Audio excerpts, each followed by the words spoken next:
Sir, കേരളത്തിന്റെ മുഖ്യമന്ത്രിയെ എന്താണ് അറസ്റ്റ് ചെയ്യാത്തത് എന്നൊരു പൊതുസമ്മേളനത്തിൽ പരസ്യമായി ചോദിച്ച രാഹുൽ ഗാന്ധിയുടെ പ്രസംഗം ദേശാഭിമാനി 1-ാം പേജിൽ കൊടുത്തില്ല എന്നാണ് ശ്രീ ബഹുമാനപ്പെട്ട അംഗം വിഷ്ണുനാഥ് ഇവിടെ പറഞ്ഞത്. സാർ, ഇവിടെയുള്ള ഇടതുപക്ഷ പാർട്ടികൾ അവരുടെ എംപിമാര് ഇന്ത്യയുടെ പാർലമെന്റിൽ നടത്തിയിട്ടുള്ള പ്രസംഗങ്ങളെ കുറിച്ച് വീക്ഷണം വല്ലതും പറഞ്ഞിട്ടുണ്ടോ? ജോൺ ബ്രിട്ടാസ് എത്ര നല്ല പ്രസംഗങ്ങൾ നടത്തിയിട്ടുണ്ട്. ഈ രാജ്യത്തിലെ ന്യൂനപക്ഷങ്ങൾക്ക് വേണ്ടി, ഈ രാജ്യത്തിലെ മർദ്ദിത ജനവിഭാഗങ്ങൾക്ക് വേണ്ടി എത്ര ഗംഭീരമായി പ്രസംഗിച്ചിട്ടുണ്ട്. ചന്ദ്രികയിൽ ഒരു വരി വന്നിട്ടുണ്ടോ? വീക്ഷണത്തിൽ ഒരു വരി പ്രസിദ്ധീകരിച്ചിട്ടുണ്ടോ നിങ്ങൾ? നിയമസഭയിൽ KT ജലീൽ MLA പ്രസംഗിക്കുന്ന വാക്കുകളാണ് പ്രേക്ഷകർ കേട്ടത്. കഴിഞ്ഞ ദിവസം ലോക്സഭയിൽ രാഹുൽ ഗാന്ധി ഒരു പ്രസംഗം നടത്തിയിരുന്നു. ആ പ്രസംഗത്തെക്കുറിച്ച് ഇന്ന് ദേശാഭിമാനിക്കകത്ത് ഫ്രണ്ട് പേജിൽ വാർത്ത വന്നതിൽ നിന്നുള്ള ശക്തമായ വിമർശനമാണ് പ്രതിപക്ഷത്തിനുള്ള. ചില മുഖ്യധാര മാധ്യമങ്ങൾക്കും ഇതേ വിമർശനമുണ്ട്. എന്തുകൊണ്ട് ദേശാഭിമാനി കൊടുത്തില്ല? ആ കൊടുക്കാത്തതിന് ഒരു മറുപടി വ്യക്തമായിട്ട് KT ജലീൽ നൽകുന്നുണ്ട്. മുഖ്യമന്ത്രി പിണറായി വിജയനെ എന്തുകൊണ്ട് അറസ്റ്റ് ചെയ്തില്ലെന്ന് കവലപ്രസംഗം നടത്തിയ രാഹുൽ ഗാന്ധിയുടെ ലോക്സഭയിലെ പ്രസംഗം എന്തിന് CPIMന്റെ മുഖപത്രമായ ദേശാഭിമാനി കൊടുക്കണം? അതൊരു വലിയ ചോദ്യമാണ്. ആ ചോദ്യം വ്യക്തമായിട്ട് പ്രതിപക്ഷത്തെ നോക്കി, പ്രത്യേകിച്ച് ഈ വിഷയം ഉന്നയിച്ച PC വിഷ്ണുനാഥിനെ നോക്കി KT ജലീൽ MLA സഭയിൽ ഉന്നയിക്കുന്നുണ്ട്. മാത്രമല്ല PC വിഷ്ണുനാഥിനെയും UDFകാരെയും ലീഗുകാരെയും കോൺഗ്രസ്സുകാരെയും അദ്ദേഹം വെല്ലുവിളിക്കുന്ന കൂടിയുണ്ട്. അദ്ദേഹത്തിൻ്റെ വാക്കുകൾ നമുക്കൊന്ന് കേൾക്കാം. KT ജലീൽ MLA തീപ്പൊരി പ്രസംഗമായിരുന്നു. ലോക്സഭയിൽ രാഹുൽ ഗാന്ധിയുടെ വിഷയം ഇവിടെ സംസ്ഥാന നിയമസഭയിൽ ഉയർത്താൻ ശ്രമിച്ച കോൺഗ്രസ്സുകാർക്കും UDFകാർക്കും വ്യക്തമായ മറുപടി അദ്ദേഹം നൽകുന്നുമുണ്ട്. സാർ, ഇവിടെ പല ആളുകളും ഈ ബില്ലിന്റെ ചർച്ചയിൽ പങ്കെടുത്തുകൊണ്ട് കഴിഞ്ഞ തെരഞ്ഞെടുപ്പിനെ കുറിച്ചും തെരഞ്ഞെടുപ്പ് ഫലത്തെക്കുറിച്ചും രാഹുൽ ഗാന്ധിയുടെ പാർലമെന്റിലെ പെർഫോമൻസിനെ കുറിച്ചും ഒക്കെ പറയുകയുണ്ടായി. സാർ, കേരളത്തിന്റെ മുഖ്യമന്ത്രിയെ എന്താണ് അറസ്റ്റ് ചെയ്യാത്തത് എന്നൊരു പൊതുസമ്മേളനത്തിൽ പരസ്യമായി ചോദിച്ച രാഹുൽ ഗാന്ധിയുടെ പ്രസംഗം ദേശാഭിമാനി 1-ാം പേജിൽ കൊടുത്തില്ല എന്നാണ് ശ്രീ ബഹുമാനപ്പെട്ട അംഗം വിഷ്ണുനാഥ് ഇവിടെ പറഞ്ഞത്. സാർ, എന്താണോ കൊടുക്കേണ്ടത് അത് കൊടുത്തിട്ടുണ്ട്. അദ്ദേഹം ഹിന്ദുത്വത്തിനെതിരായിട്ട് സംസാരിച്ചു, ഹിന്ദു ദൈവങ്ങളെ അപമാനിച്ചു എന്ന് കമ്മ്യൂണിസ്റ്റ് പത്രമായിട്ടുള്ള ദേശാഭിമാനി കൊടുക്കുന്നു എന്നുള്ളത് തന്നെയാണ് അദ്ദേഹത്തിന്റെ പ്രസംഗത്തിലെ ഏറ്റവും വലിയ തലക്കെട്ട് എന്ന് പറയുന്നത്. മറ്റു പത്രങ്ങളെ സംബന്ധിച്ചിടത്തോളം അത് വലിയ തലക്കെട്ടാവില്ല. ഞാൻ ബഹുമാന്യനായിട്ടുള്ള രാഹുൽ ഗാന്ധിയുടെ പ്രസംഗം മുഴുവൻ ചന്ദ്രികയിൽ വന്നത് വായിച്ചു നോക്കി. സാർ, ഈ പ്രസംഗത്തിൽ എവിടെയെങ്കിലും രാഹുൽ ഗാന്ധി RSS എന്ന ഒരു വാക്ക് ഉപയോഗിച്ചിട്ടുണ്ടോ? BJPയെ രാഷ്ട്രീയമായി കോൺഗ്രസ് എതിർക്കുന്നു. കാരണം BJP കോൺഗ്രസിന്റെ രാഷ്ട്രീയ എതിരാളിയാണ്. കോൺഗ്രസിന്റെ രാഷ്ട്രീയ അധികാരത്തിലേക്കുള്ള നടത്തത്തെ ശക്തമായി പ്രതിരോധിക്കുന്നത് BJPയാണ്. അതുകൊണ്ട് BJPയെ എതിർക്കുന്നു. RSS ആണ് യഥാർത്ഥത്തിൽ BJPയുടെ ആശയ അടിത്തറ എന്നുള്ള കാര്യത്തിൽ ആർക്കാണ് സംശയം? മുനീർ സാഹിബെ, സംശയം വേണ്ട.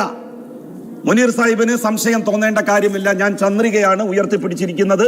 ചന്ദ്രികയുടെ എഡിറ്റോറിയൽ പേജിൽ വന്ന ലേഖനം ഞാൻ മുഴുവനായും വായിച്ചു. സാർ, RSS എന്ന് പറയുന്ന ഒരു വാക്ക് അദ്ദേഹം ഉപയോഗിച്ചിട്ടില്ല.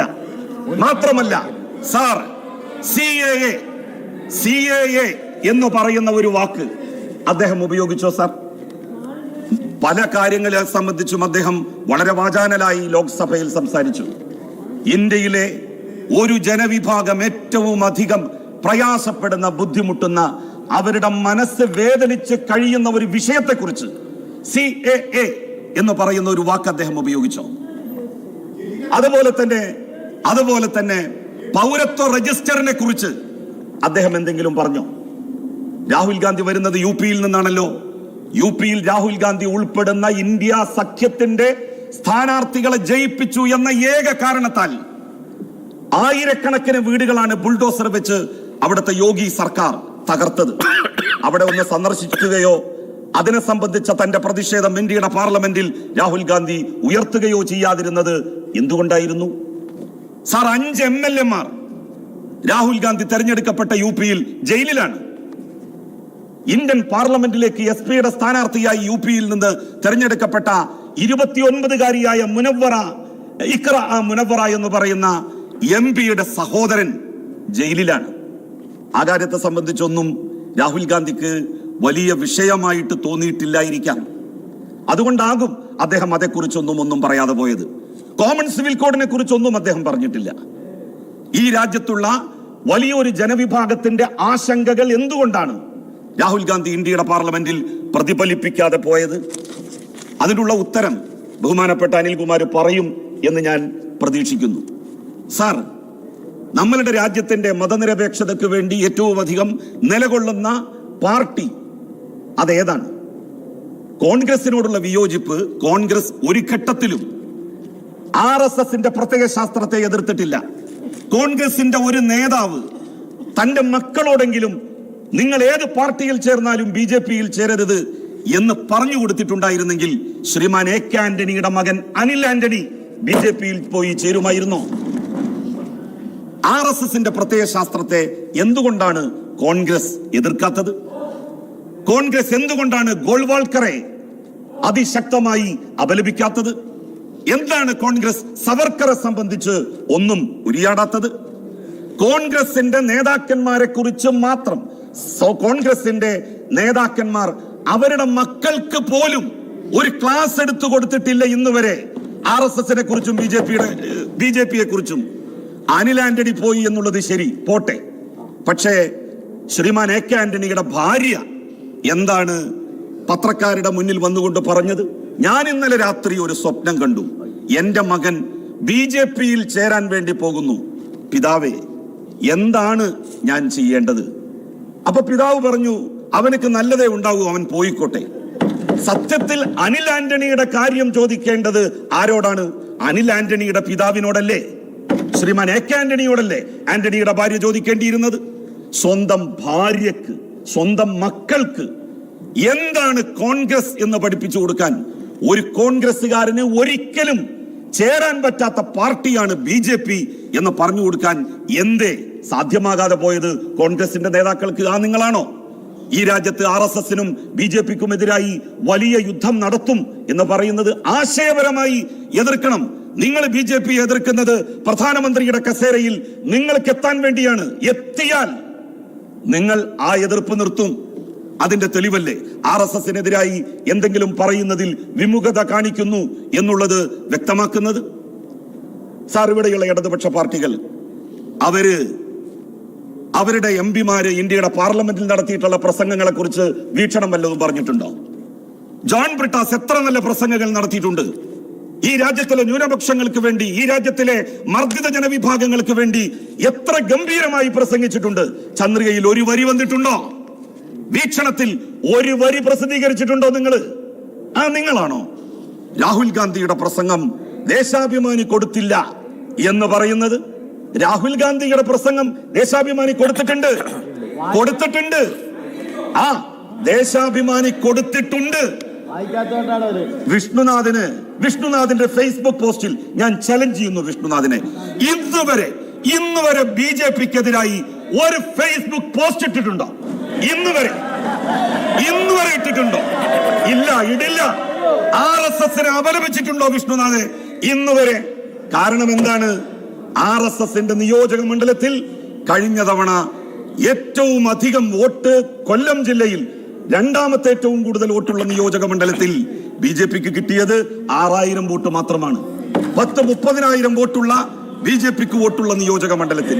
അപ്പൊ അതുകൊണ്ട് പല കോൺഗ്രസിന്റെ നേതാക്കളും അവരവരുടെ ഫേസ്ബുക്കിൽ CAAക്കെതിരായി സ്വന്തം ഫേസ്ബുക്കിൽ പോസ്റ്റ് ഇട്ട എത്ര MLAമാര്, കോൺഗ്രസിന്റെ MLAമാരുണ്ട്? ഒന്ന് എഴുന്നേറ്റ് നിൽക്കി. പൗരത്വ രജിസ്റ്ററിനെതിരായി, കോമൺ സിവിൽ കോഡിനെതിരായി, കശ്മീരിന്റെ 370 വകുപ്പ് എടുത്തു കളഞ്ഞതിനെതിരായി ഒരു ഫേസ്ബുക്ക് പോസ്റ്റ് ഇട്ട എത്ര കോൺഗ്രസിന്റെ MLAമാർ അപ്പുറത്തുണ്ട്? ഒന്ന് എഴുന്നേറ്റ് നിൽക്ക്. എന്നിട്ട് പറ. ഒന്ന് കൈപൊക്കിയാൽ മതിയോടോ? ഒന്ന് കൈപൊക്കിയാൽ മതി. ബഹുമാനപ്പെട്ട അംഗങ്ങൾ ഒന്ന് കൈപൊക്കിയാൽ മതി. ആ പോസ്റ്റ് വരൂ, പോസ്റ്റ് കൊണ്ടുവരട്ടെ. അതെ, ഒരാളും ചെയ്തിട്ടില്ല. ഞാൻ വെല്ലുവിളിക്കുന്നു. CAAക്കെതിരായി, NRCക്കെതിരായി സാർ ഒരു ഫേസ്ബുക്ക് പോസ്റ്റ് പോലും ഇടാത്തവരാണ് ഇവിടെ Yes, വന്ന് yes, yes. വലിയ Point of order, തീരുമാന point of order, പ്രസംഗം point of order. നടത്തുന്നത്. Yes, yes. ഞങ്ങളിതിന് വലിയ പ്രാധാന്യം കൊടുക്കണ്ടെന്ന് കരുതിയിട്ടുണ്ടായിരുന്നതാണ്. പക്ഷേ വ്യക്തിപരമായി പേരെടുത്ത് പറഞ്ഞുകൊണ്ട് ഞങ്ങളുടെ സാമൂഹ്യ മാധ്യമങ്ങളിലൊക്കെ CAക്കെതിരായി, ഈ രാജ്യത്തെ മതന്യൂനപക്ഷങ്ങൾക്കെതിരായി, ദേശീയ ഗവൺമെന്റ് BJP ഗവൺമെന്റ് നടത്തുന്ന നടപടികൾക്കെതിരായി സമൂഹ മാധ്യമങ്ങളിൽ പ്രതികരിച്ചിട്ടുണ്ട്, മാധ്യമങ്ങളിൽ പ്രതികരിച്ചിട്ടുണ്ട്. ഇന്ന് ഈ നിയമസഭയിൽ ഇന്ന് പോലും പ്രസംഗിച്ചിട്ട് അതിനെതിരായി അങ്ങനെ പറഞ്ഞിട്ടില്ല. ഇവിടെയുള്ള ഒരു കോൺഗ്രസിന്റെയും UDFന്റെ ആളുകൾ പറയുന്നില്ല എന്നുള്ളത് ഡെഫോമേറ്റീവ് ആണ്. 307 പ്രകാരം ഈ പറഞ്ഞ വസ്തുതാവിരുദ്ധമായ കാര്യം, അപകീർത്തികരമായ കാര്യം 307 പ്രകാരം സഭാരേഖകളിൽ നിന്നും എക്സ്പെൽ ചെയ്യണമെന്ന് ആവശ്യപ്പെടുകയാണ്. പരിശോധിച്ച് വേണ്ട ചെയ്യാം. എന്റെ മാന്യ സുഹൃത്ത് വിഷ്ണുനാഥ് കുണ്ടറ CIA കുറിച്ച് ഒരുപക്ഷെ പറഞ്ഞിട്ടുണ്ടാവും. CIA കുറിച്ച് ഒരു വാക്ക് എഴുതിയിട്ടുണ്ടെങ്കിൽ അതിപ്പോ ഒന്ന് കാണിക്ക്, ഒന്ന് പ്രദർശിപ്പിക്ക്. ഒരാളും അത് ചെയ്തിട്ടില്ല. ഈ ബില്ല്, ഇത്തരത്തിലുള്ള ബില്ലുകൾ വന്ന സമയത്ത് ഞാൻ എന്റെ നേതൃത്വത്തിൽ നൈറ്റ് മാർച്ച് നടത്തി. എന്റെ ഫേസ്ബുക്കിൽ അത് ലൈവായി സർ എഗെയിൻ അതിന്റെ പോയിന്റ് വീണ്ടും എന്റെ പേര് പറഞ്ഞുകൊണ്ട് വസ്തുതാവിരുദ്ധമായ കാര്യം ആവർത്തിച്ച് പറയുന്നത് സഭാരേഖയിൽ ഉണ്ടാകാൻ ചെയ്താൽ മതി. സാർ, കോൺഗ്രസിന് രണ്ട് സമീപനമാണ് സാർ. കോൺഗ്രസിന് RSSനോട് ഇന്ന് വരെ കേരളത്തിലെ കോൺഗ്രസ് RSSനോട് ഏറ്റുമുട്ടി നിങ്ങളുടെ കൈപ്പത്തി ഒന്ന് RSSനെതിരായി ഉയർത്തിയിട്ടുണ്ടോ? വെറുതെ തമാശക്കെങ്കിലും മൈൻഡ് ചെയ്യാതിരുന്നോ? കാരണം ഉത്തരമില്ലെങ്കിൽ മൈൻഡ് ചെയ്യാതിരിക്കുന്നതാണ് നല്ലത്. ഞാൻ ചോദിക്കുന്നു, RSSനെതിരായി BJPക്കെതിരായി നിങ്ങൾ എത്ര സഖാക്കളെ വെട്ടിക്കൊന്നിട്ടുണ്ട്? ഏതെങ്കിലും ഒരു RSSകാരനെതിരായി BJPക്കാരനെതിരായി നിങ്ങളുടെ കൈ എന്നെങ്കിലും ഉയർന്നിട്ടുണ്ടോ ഈ നാട്ടിൽ, ഇവിടെ ഈ കേരളത്തിൽ?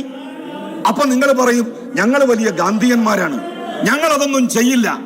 നിങ്ങൾ അതൊന്നും ചെയ്യില്ലെങ്കിൽ എത്ര സഖാക്കളെ നിങ്ങൾ കൊന്നു തള്ളിയിട്ടുണ്ട്? അത് നിങ്ങൾക്കാവാം. പക്ഷെ RSSനോടും BJPയോടും അത്തരത്തിലുള്ള ഒരു സമീപനമേ വയ്യ എന്നാണ് പറയുന്നത്. മുസ്ലിം ലീഗിന്റെ സുഹൃത്തുക്കളോട് എനിക്ക് പറയാനുള്ളത്, വലിയ ആവേശത്തിൽ കോൺഗ്രസിന്റെ കൂടെ കൂടി വാദിക്കേണ്ട. 5 MLA-മാരാണ് UPയിൽ അറസ്റ്റ് ചെയ്യപ്പെട്ടിരിക്കുന്നത്. എന്നെങ്കിലും നിങ്ങളും അറസ്റ്റ് ചെയ്യപ്പെട്ടാൽ ഇന്ത്യയുടെ പാർലമെന്റിൽ നിങ്ങൾക്ക് വേണ്ടി ശബ്ദിക്കാൻ ഇടതുപക്ഷമേ ഉണ്ടാകൂ. അത് നിങ്ങൾ മറക്കണ്ട. 5 MLA-മാർ UPയിൽ, UP എന്ന് പറഞ്ഞത് നമ്മുടെ രാഹുൽ ഗാന്ധി തെരഞ്ഞെടുക്കപ്പെട്ട സംസ്ഥാനം. 10,500 പാവപ്പെട്ട മനുഷ്യരുടെ വീടുകൾ ബുൾഡോസർ വെച്ച് തകർത്തു. അതൊക്കെ ഒരു പ്രശ്നമല്ലേ? എന്തേ അതേക്കുറിച്ച് ഒന്നും പറയാതിരുന്നത് നമ്മുടെ രാഹുൽ ഗാന്ധി? ഇതാണ് സാർ മുസ്ലിം ലീഗിന്റെ സുഹൃത്തുക്കൾ വല്ലാതെ ആവേശം കൊള്ളേണ്ട കാര്യമില്ല എന്നാണ് എനിക്ക് പറയാനുള്ളത്. ഇതുവരെ ആന്റണിയുടെ ഇലക്ഷന്റെ സമയത്ത് മുസ്ലിം ലീഗിന്റെ സുഹൃത്തുക്കൾ പറഞ്ഞത് ആന്റണി ഇബ്രാഹിം നബിയുടെ സന്തത പരമ്പരയിൽപ്പെട്ടയാളാണ്. എന്നാൽ ഇപ്പൊ പറഞ്ഞത് രാഹുൽ ഗാന്ധി യൂസുഫ് നബി ആണ് എന്നാണ് പറഞ്ഞത്. ഇതൊക്കെ എങ്ങാനും ഞങ്ങളൊക്കെ ആയിരുന്നു ഇത് പറഞ്ഞിരുന്നതെങ്കിൽ നിങ്ങൾ എന്തൊക്കെ മാത്താങ്കൂത്തുകൾ ഉണ്ടാക്കുമായിരുന്നു, എന്തൊക്കെ മാത്താങ്കൂത്തുകൾ നിങ്ങൾ ഉണ്ടാക്കി നമുക്കെല്ലാവർക്കും അറിയാം. സാർ, എന്റെ കുറെ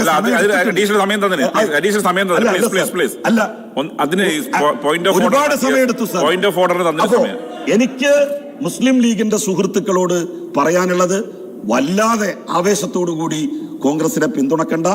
ആ സ്നേഹവും പിന്തുണയും ഒന്നും കോൺഗ്രസിന്റെ ഭാഗത്ത് നിന്ന് നിങ്ങൾക്ക് കിട്ടിയെന്ന് വരില്ല എന്ന് ഓർമ്മപ്പെടുത്തിക്കൊണ്ട് ഈ ബില്ലിനെ ഞാൻ പിന്തുണക്കുന്നു സാർ.